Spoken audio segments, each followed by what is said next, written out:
Your mind is a powerful servant, but a terrible master. If you don't learn to control it, it will control you. Thoughts will pull you into the past, fears will drag you into the future, and you will miss the only thing that truly exists, this moment. Most people go through life believing they are in control of their minds. They think, I decide what I think about. I choose what I feel. But if you truly pay attention, you'll notice something different.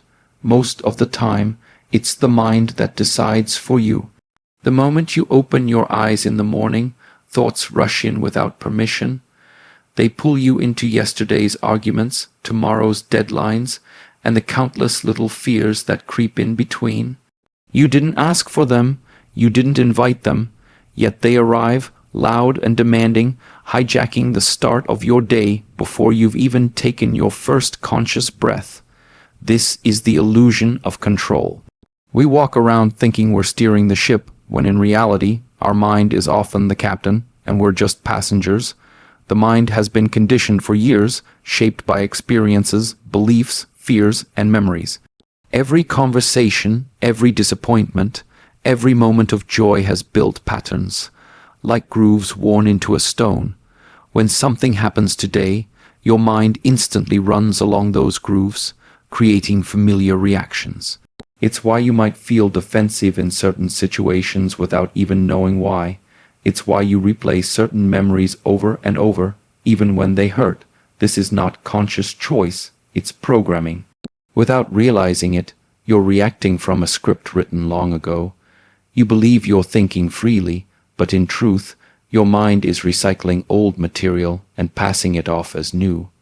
One of the first steps toward mastering your mind is recognizing that you are not your thoughts. They come and go, constantly changing. One moment you think you're unstoppable, the next you believe you're worthless. If your worth truly depended on your thoughts, you would be changing value every 5 minutes. But that's not reality. Thoughts are like clouds, temporary, shifting, unable to define the sky itself. You are the sky, vast and steady. The problem is, most people spend their whole lives staring at the clouds and forgetting the sky is even there. This identification with every passing thought is what gives the mind its power over you. Observation is the key that unlocks the prison. Begin by watching your thoughts without judgment. This doesn't mean trying to stop them. That's like trying to stop the wind with your hands. Instead, let them flow, but pay attention. Notice the constant chatter. Notice how quickly your mind jumps from one thing to another, often without reason. At first, you might be shocked at how restless it really is. But in that moment of noticing, something powerful happens. You step out of the role of the thinker and into the role of the observer, and the observer is free. Here's the truth. Your mind is not your enemy, but it is a powerful force. Left unchecked, it will drag you through endless loops of worry, doubt, and distraction. But the moment you start to see it clearly, it loses its grip. Think of it like a magician's trick. Once you understand how the illusion works, it can no longer fool you. The same applies to your mind. When you see its patterns, when you recognize how it pulls your attention away from the present, you begin to reclaim control. And that control doesn't come from fighting your mind. It comes from understanding it. Mastery starts small. The next time your thoughts pull you into the past, pause, feel the pull, but don't follow it. The next time your mind paints a fearful picture of the future, take a breath and remind yourself it's just a thought. It's not reality. Over time, this simple practice builds awareness. You start to notice the spaces between thoughts, and in those spaces is freedom. The mind still generates noise, but it no longer dictates your every move. And that's when the illusion begins to fade. That's when you stop being the passenger and take your place at the helm, not by forcing control, but by calmly, steadily guiding your own awareness. The mind is a master of distraction. It loves to live anywhere except where you are right now. It runs to the past, digging up old mistakes and replaying old wounds. It leaps into the future, creating imaginary scenarios filled with fear or false hope. And in doing so, it steals from you the only thing you truly have, the present moment. This moment, right now, is not just one of many. It is life itself. Everything else is memory or imagination. Yet most people spend their entire lives living in those shadows, rarely touching the reality in front of them. The present moment is more than a slice of time. It is the only place where life can be experienced. You cannot breathe yesterday's air. You cannot eat tomorrow's food. You cannot feel the sun on your skin next week. All sensations, all emotions, all actions happen now. When you drift too far into the past, you carry the weight of things you can no longer change. When you drift too far into the future, you carry the burden of things that may never even happen. In both cases, you suffer twice, once in your mind and again in your body. The mind convinces you that leaving the present will somehow make life better, but in reality, it's the very act of leaving that makes life feel empty. Anchoring yourself to the present moment is not about forcing stillness, it's about returning home. The present is like a deep, quiet lake beneath the choppy surface of thoughts. You can access it in small, simple ways: the rhythm of your breath, the feeling of your feet touching the ground, the sound of wind moving through trees. These are not meaningless details. They are doorways to reality. The more you step through them, the less power your wandering mind has over you. Every time you choose to notice something here and now, you are pulling your attention away from the noise and into the truth. But why is it so hard to stay here? Because the mind is addicted to movement. It feeds on problems to solve, scenarios to plan, and dramas to replay. It convinces you that something important is always happening out there, in a moment other than this one. This is why so many people find silence uncomfortable. It's not the silence that's the problem, it's the absence of distraction. When you remove the noise, you are forced to face yourself, and for many, that's a place they haven't visited in years. But the irony is, the very peace they are searching for exists only in that stillness they avoid. The present moment is also where true action begins. When you are fully here, decisions become clearer, creativity flows naturally, and relationships deepen. You listen more, you notice more, and you respond with more intention. The world seems richer, not because it has changed, but because you are actually seeing it. This doesn't mean you never think about the past or plan for the future. It means you stop living there. You visit when necessary, but you always return home to now. And in doing so, you reclaim your energy from things you cannot control and invest it in the only time you can. This one. The next time you feel overwhelmed by the pace of life, stop, close your eyes, take one deep breath and feel the air filling your lungs. Listen to the sounds around you without labeling them. Feel the weight of your body on the chair or the ground. In that moment, you'll realize something powerful. Nothing is missing.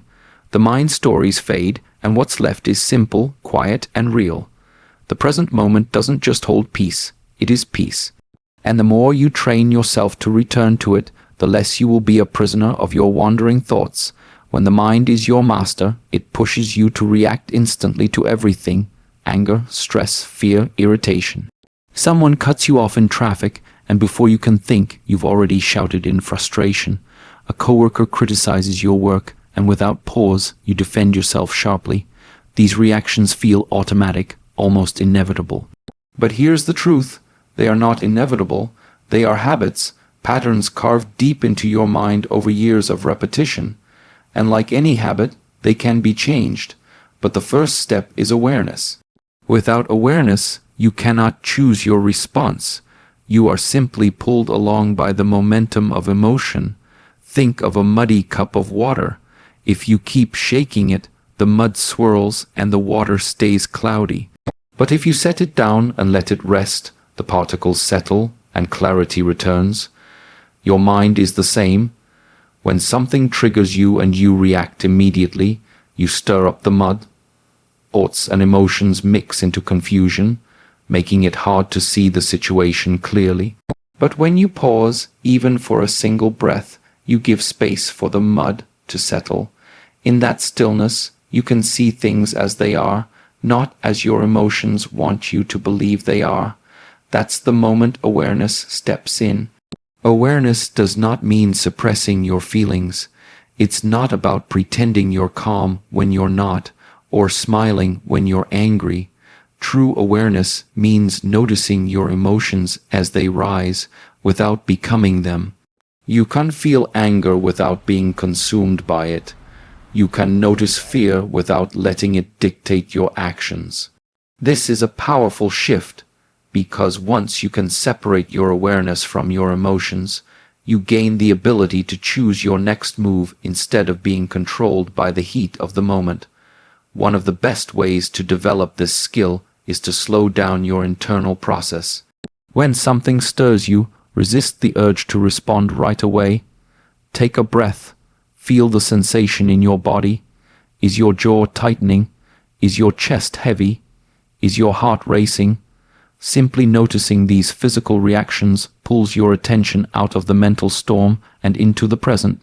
It interrupts the autopilot, and once the autopilot is interrupted, you have space to ask, what's the best way to respond here, rather than how do I react fastest.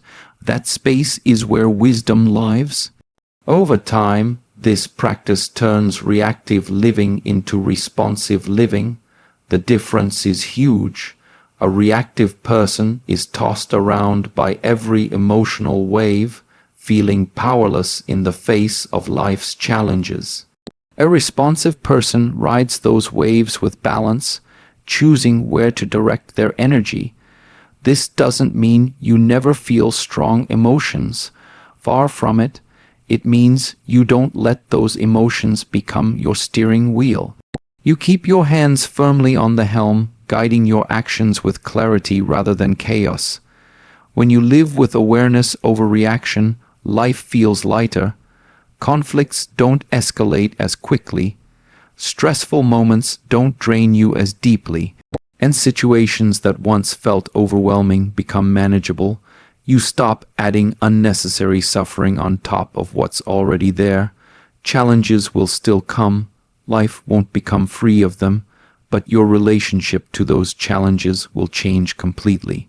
You'll stop being a victim of your mind's knee-jerk responses, and instead, you'll become the one who decides how each moment unfolds. A strong mind does not appear by accident. It is built through discipline, just like a strong body. Most people understand that muscles only grow through repeated training, yet they expect mental strength to appear naturally without practice. They want calm in the storm, but never practice calm when the waters are still. They want focus in chaos, but never train focus when life is quiet. The mind is a muscle, and if you don't work it deliberately, it will remain weak, restless, and easily distracted. Training the mind means choosing to work on it every day, not only when it's convenient. In the same way, a muscle becomes stronger through resistance. Your mind grows through the challenges you give it. Meditation is one of the most effective forms of mental resistance. It asks you to sit still while your mind tries everything to pull you away, reminding you of chores, replaying conversations, imagining scenarios that may never happen. Each time you bring your attention back to the present, you're lifting an invisible weight. That moment of returning is the repetition that builds mental endurance. It's not about stopping thoughts entirely. It's about training your ability to notice when you've wandered and gently return. Another way to train your mind is through mindful action, turning everyday tasks into opportunities for presence. When you walk, feel each step instead of rushing ahead in thought. When you eat, truly taste the food instead of scrolling your phone. When you speak with someone, Give them your full attention instead of rehearsing your reply while they're talking. These are simple exercises, but they are the equivalent of push-ups for your awareness. Over time, they strengthen your ability to stay present in situations that once pulled you away. It's important to remember that training the mind is not a one-time event. It's a lifelong practice. Just as your muscles weaken if you stop exercising, your mental strength fades when you neglect it. Some days will feel easy, like the weight is light. Other days will feel heavy, as if your mind refuses to cooperate. Those difficult days are not failures. They are the most valuable training sessions. They're when you're building the resilience that will serve you in moments of real challenge. A well-trained mind doesn't mean you never experience stress, fear, or doubt. It means those emotions no longer control you. Imagine standing in a river with a strong current. An untrained mind gets swept away immediately, carried downstream without a chance to choose. A trained mind feels the current but plants its feet firmly, deciding whether to move or stay. It still feels the pull, but it's not helpless against it. That stability is built only through consistent, intentional practice. When you commit to training your mind like a muscle, you stop waiting for life to be perfect before you find peace. You stop thinking, "I'll be calm when things slow down," or "I'll focus when I have less stress." You realize the very chaos you face is your training ground. Each challenge is an opportunity to strengthen your inner stability. And over time, you discover that no matter what the outside world throws at you, the inside world remains steady because you've built it that way, one repetition at a time. Your mind is rarely silent. Even in a quiet room, it keeps talking, commenting on everything, judging everything, rehearsing conversations that never happened, and imagining futures that may never come. This mental noise is constant, and for most people, it goes completely unnoticed. We mistake it for thinking, when, in truth, it's just mental clutter, static on the radio of the mind. The danger is that this noise becomes the lens through which we see life. Instead of experiencing reality as it is, we experience it filtered through endless opinions, fears, and expectations. Much of this noise comes from stories the mind tells about who you are and how the world should be. "I'm not good enough. This always happens to me. Things will never change." These are not truths. They are recycled beliefs, built from old experiences and reinforced by repetition. But because the mind says them so often, they feel real. They shape your decisions, limit your possibilities, and drain your energy. The tragedy is that most of these thoughts are not worth the attention we give them. They are like random strangers shouting in the street. You could walk past, but instead, you stop and argue, letting them pull you into their chaos. Letting go of mental noise doesn't mean erasing all thoughts. It means breaking the habit of believing every single one.